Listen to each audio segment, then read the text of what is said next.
మేడ్చల్ జిల్లా Keesara jewellery shop లో దోపిడీ కేసును పోలీసులు ఛేదించారు. దోపిడీకి పాల్పడ్డ ఇద్దరు నిందితులని అరెస్ట్ చేశారు. జ్యువెలరీ షాప్ యజమానిని తుపాకీతో బెదిరించి గొడ్డలితో దాడి చేసి ఆభరణాలను ఎత్తుకెళ్లారు.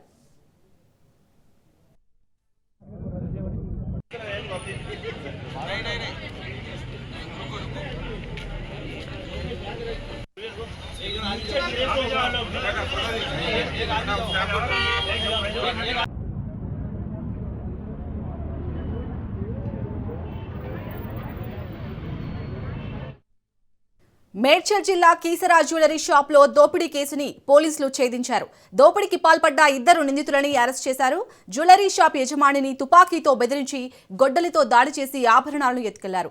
రైట్, ఇదే అంశానికి సంబంధించి పూర్తి డీటెయిల్స్ ని మా ప్రతినిధి పవన్ అందిస్తారు. పవన్, ఇప్పటికే ఈ దోపిడీ కేసుకు సంబంధించి నిందితులను అయితే పోలీసులు అరెస్ట్ చేసినట్టుగా తెలుస్తుంది. వారి దగ్గర నుంచి ఎలాంటి సమాచారాన్ని రాబట్టారు? కీసర బాలాజీ జ్యువెలర్స్ సంబంధించిన నేపథ్యంలో గన్తో బెదిరించి ఒక దోపిడీకి యత్నం చేసిన ఇద్దరిని నిందితులను కూడా పోలీసులు అరెస్ట్ కూడా చేశారు. అయితే సీసీ కెమెరాలో చాలా క్లియర్ గా మనము విజువల్స్ లో కూడా కనిపించిన దృశ్యాలు కూడా చూస్తున్నాము. ఏంటంటే వారు ఒక బొమ్మ తుపాకీతో ఒక్కసారిగా బెదిరించి గొడ్డలితో అతని తలపైన కూడా చితిక బాధి పూర్తిగా రక్తస్రావంతో చేసిన నేపథ్యంలో అతను కింద పడిపోయిన దాని తర్వాత ఒక్కసారిగా బంగారాన్ని కూడా తీసుకెళ్లిన పరిస్థితి కూడా గమనిస్తున్నాము. అయితే దీనిపైన అతను బంగారం షాపు యజమాని ప్రతిఘటించడంతో వారు అక్కడి నుంచి కూడా పారిపోయిన పరిస్థితి కూడా మనం చూస్తున్నాము. దీనికి సంబంధించి సీసీ ఫుటేజ్ ఆధారంగా పోలీసులు పూర్తిగా ఇన్వెస్టిగేషన్ కూడా చేశారు. దీని ఆధారంగా చూస్తే మాత్రము అక్కడ ఇద్దరి నిందితులను కూడా అనుమానితులుగా మొదటగా భావించి వారిని అదుపులోకి తీసుకోగా వారికి సంబంధించిన ఆధారాలు కూడా సేకరించి అసలు నిందితులను కూడా పోలీసులు పట్టుకున్నారు. వారు ఇతర రాష్ట్రాలకు పారిపోతుండగా ఒక్కసారిగా ఇటు పహరా కాసిన పోలీసులు ఇద్దరిని అదుపులోకి తీసుకొని బంగారాన్ని కూడా స్వాధీనం చేసుకున్నారు. అంతేకాకుండా వీరు రెక్కి నిర్వహించి మరి ఈ యొక్క దోపిడీకి పాల్పడినట్లుగా దీనికి సంబంధించి పోలీసులకు ఇన్వెస్టిగేషన్ లో కూడా పూర్తిగా వెల్లడైంది. మధ్యాహ్నము 3 గంటల ప్రాంతంలో డీసీపీ మల్కాజ్గిరి యొక్క ప్రెస్ మీట్ కూడా పెట్టి ఒక నిందితులకు సంబంధించి పూర్తిగా వారి వివరాలు కూడా వెల్లడిస్తారు.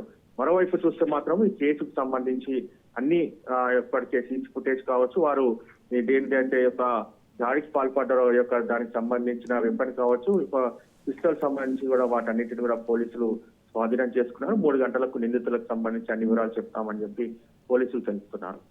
అలాగే పవన్, నిందితులు ఎక్కడి వారు? అలాగే ఇంతకు ముందు కూడా గతంలో కూడా అంటే దోపిడీకి పాల్పడ్డ ఘటనలు ఉన్నాయా వీరి గురించి? అయితే వీరు రాజస్థాన్ ముఠాగా తెలుస్తుంది. ఎందుకంటే వీరిపైన గతంలో కూడా కేసులు ఉన్నాయి.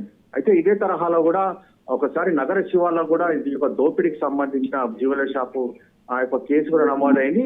అయితే దాని ఆధారంగా కేసు నమోదు చేస్తే వీరు రాజస్థాన్ ముఠాగా తెలుస్తుంది అనేది మాత్రం మనకు సమాచారం ఉంది. అయితే దీనికి సంబంధించి మాత్రము పూర్తిగా ఆధారాలు ఇంకా ఇన్వెస్టిగేషన్ సంబంధించి పూర్తిగా ప్రెస్ మీట్ లో చెప్తామని చెప్పి మరోవైపు పోలీసులు కూడా అంటున్నారు.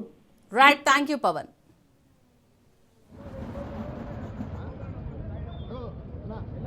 ప్లీజ్ అన్న